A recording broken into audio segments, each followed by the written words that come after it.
குட்டீஸ் எல்லாரும் நல்லா இருக்கீங்களா? இன்னைக்கு ஒரு குட்டி ஸ்டோரி சொல்ல போறேன். கிளியும் நட்பு.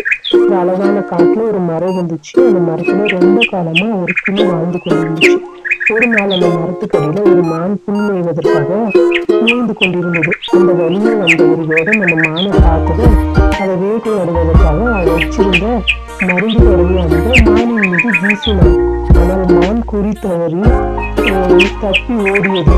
ஆனால் குறி மரத்தின் மீது பட்டுவிட்டது. இதை கண்ட வேடனுக்கு மிகவும் வருத்தமாகிவிட்டது. உடனே அந்த இடத்தை விட்டு வேடன் சென்று விட்டான்.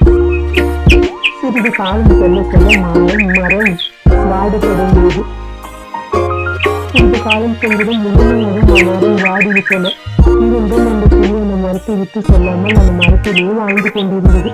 இதை கண்ட கடவுள் கிளியிடம் நேரடியாக ஏன் இந்த மரம்தான் வாடிவிட்டது, வேறு மரத்துக்கு செல்ல வேண்டியதுனே என்று கேட்டார்.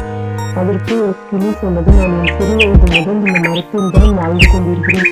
இந்த மரத்தை விட்டு எனக்கு பிரிய மனம் இல்லை என்று கூறியது. இதை கேட்ட கடவுள் உடனே அந்த மரத்திற்கு மறுபடியும் உயிர் கொடுத்தார். உடனே அந்த மரம் மறுபடியும் பழைய மாதிரி மாறிவிட்டன. உடனே அந்த கிளி மரத்தில் மிகவும் சந்தோஷமாக வாழ்ந்தது. சுட்டீஸ், இந்த கதை மூலமா உங்களுக்கு என்ன சொல்றேன்னா, நம்மளுடைய ஃப்ரெண்டு ரொம்ப கஷ்டப்படுற நேரத்துல அவங்களை விட்டு நம்ம சொல்லக்கூடாது ஃப்ரெண்ட்ஸ். நம்ம அவங்க கூட இருந்து அவங்களுக்கு தேவையான ஹெல்ப்பை நம்ம செய்யணும். பாய் பாய் சுட்டீஸ். தேங்க்யூ ஃபார் வாட்சிங்.